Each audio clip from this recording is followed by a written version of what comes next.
are going to talk about rebellion. It's exciting, right? And matter of fact, let's just try to do a little dialogue here. I know that's hard in a mega church like ours, but let's just try and see. When I say rebellion, that word rebellion, hit me with some like, what comes to mind? Teenagers. You gotta pretend like you have to think about it. Wait, what else? I heard lots of stuff. What? Freedom. Word of the Lord. Obstinacy. There we go. That's good. Revolution. There's one. Les Mis. There's good. Star Wars. You need to be Adam Freezes back in the nursery. I think you all have a lot to talk about. Divisiveness. Unrest. Unrest. Unrest. Courage. Courage. Righteous indignation. Righteous indignation. See, this is actually really good. I didn't know. I think a lot of times our immediate thought in terms of rebellion is all negative. But I wonder if we think of Rosa Parks when we think of rebellion. I wonder if we think of the women who went to prison in our country and others for fighting for the right to vote. Oh, actually, I got to read this to you. This is an old pamphlet. This is fantastic. This is from the National Association Opposed to Women's Suffrage. I'll just read you a few of the reasons that went out in your Household Hints pamphlet. Because 90% of the women either do not want it or do not care. Because it means competition of women with men as opposed to cooperation. These are reasons women shouldn't vote. Because 80% of women eligible to vote are married, and they can only double or annul their husband's votes.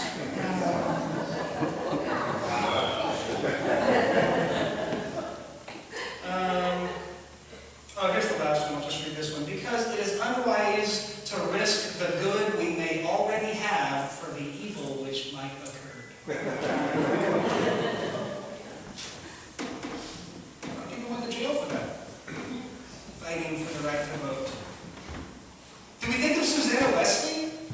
This is John and Charles' mother, who, when her husband, their father, was in prison, debtor's prison, she took over the role of preaching at his church.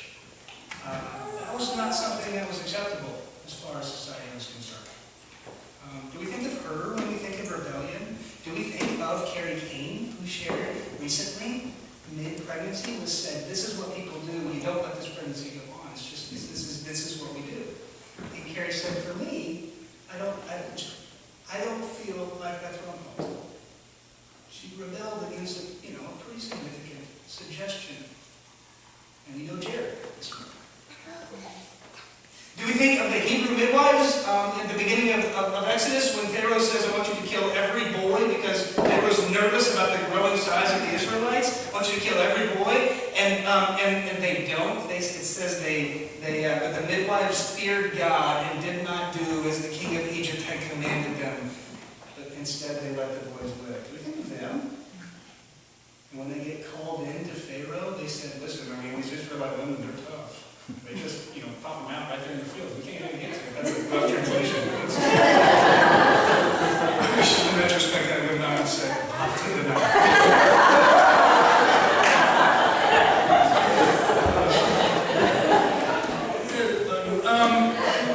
Do we think of Miriam? Do we think of Miriam when we talk about rebellion? Miriam is the big sister of Moses. Miriam is the one that tradition has always told us, and this is particularly likely because she has such a prominent role all through Exodus. She's likely that sister that hid in the reeds when her brother was put in a basket and sent down the Nile. It never says her name, but we understand it to be Miriam. There's not a lot of hope in that situation. I don't know if you guys realize this, but it's not a real high percentage decision to send your kid down the Nile River in a basket. They don't usually make it. Yet in that sort of bitter story that points to death and points to oppression and points to slavery, Miriam secretly hoped. and she hid in the reeds to watch what would happen to the boy, it says. And in the moment when it came that Pharaoh's daughter sees this boy, pulls the boy out of the water, she makes a brilliant split-second decision, and it just happens to be moseying by and sees the child and says, well, I could get one of the Hebrew women to nurse the child if you'd like. And Moses is reconnected with his family. Do we call that rebellion? Do we call that recognizing oppression and then secretly fighting against it? The fact is, Miriam, she's an interesting woman. She's one of the most significant women in the Old Testament. But she's only included in about 17 verses of the Pentateuch, those first 5 books of the Bible. And then she gets 2 more verses. One in Micah, where Micah calls her one of Israel's 3 Exodus leaders, Miriam and Aaron and Moses. And then another time in 1 Chronicles. And her name has been understood to be connected to Mara, the word bitterness. Remember when Naomi, in the book of Ruth, Naomi says, call me Mara, call me bitter, because she's been through so much. And that's how we've understood her name. It embodied the condition of Israel that she was born into. A time of slavery, a time of death. And so that's how we've understood it. But here's what's interesting. One of the ways that rabbis have described Scripture is as a precious stone. They said, as you hold it up and turn it, it refracts light differently and shows different sides continually. And I think this works for Miriam. Because for thousands of years, the practice has certainly been true. We have looked at Miriam one way, and then someone else has said, I see this about Miriam. And someone else says, no, I noticed this. And I think this is maybe true for 2 reasons. One, she is a major character of the Old Testament. She's got a lot of names. She's called a liberator, a prophetess, a sister. But the fact is, in spite of that, she just doesn't get much press. There's a whole lot of space to fill in terms of how we understand Miriam. So, we're going to do a little bit of a similar exploration today. We're going to turn the gem. We're going to see what we notice about Miriam, because I think she's fascinating. I think that she's a liberator, that she's a sister, that she gets in trouble later in life for speaking out against Moses. She is a part of our Christian lineage. She's our foremother. And over time, I think there are parts of her personality that we in the church have lost sight of. Okay, here's the overview. Here's what we just looked at. The Israelites just crossed the Red Sea. They have been in slavery for about 430 years. They were facing certain death, but God parted the sea, and they survived, and so now they celebrate. So, it's hard to see this the way out of Scripture, but what scholars will say is that Moses would have led the people in a dance, a celebration, a song, and that Miriam would have followed with the women. It says she took a tambourine and followed with a call and response. It's a beautiful, it's an exciting scene. We almost died, but now we're alive. And then, with no segue, they go into the desert of Shur. They spend about 3 days without water. Finally, they find some water, but it's bitter or it's not potable. God tells Moses to throw a branch into the water. He does, and the water suddenly becomes sweet or pleasing or potable. The bad water turned good. They can drink. End scene. Now we're done. So we've gone through a sea. We've danced. We've sang. We've been angry and thirsty. We've drank. We're happy. End of chapter 15. I don't know if this is confusing to you, but it is to me. I don't think the stories really go together. I don't know why they're pressed up against each other like that until I started to understand a little bit more Miriam's name.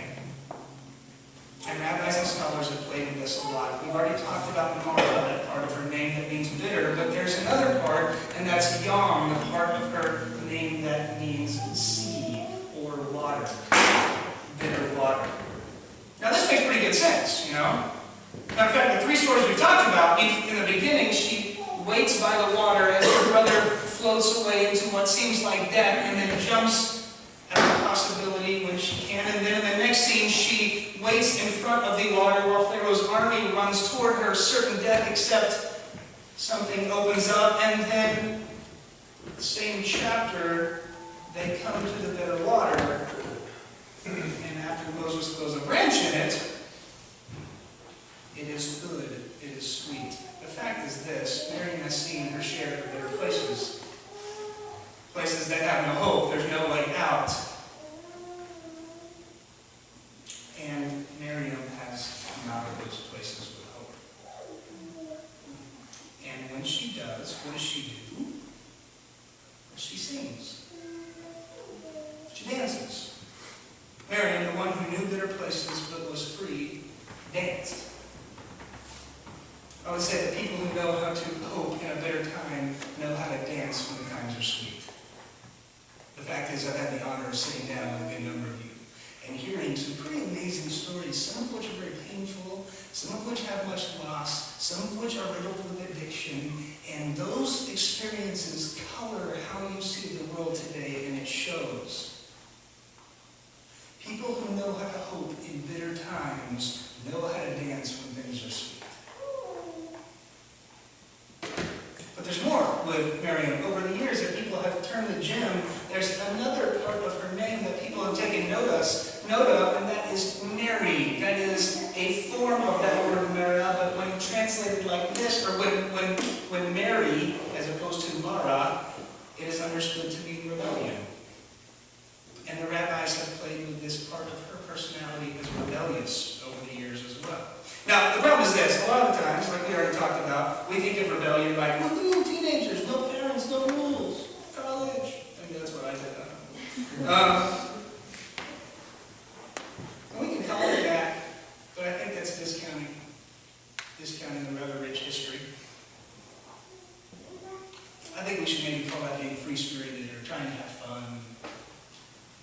But I think rebellion takes a look at the way culture goes, at the status quo, at the way everyone is all right with, and then, like Miriam, sitting in the reeds, rebellion jumps at the opportunity to change things, to fix what is broken, to fight slavery, death, loss. Our roots are in this kind of rebellion. Our roots are with Miriam. And that is a term we revere. Like Miriam, people who endure bitter things because they hope for something sweet, sing when they get to the place they're looking for. People who don't fight what is bitter grow accustomed to what is bitter. And they don't know the difference when sweet or bitter happen. It changes. The early church understood this.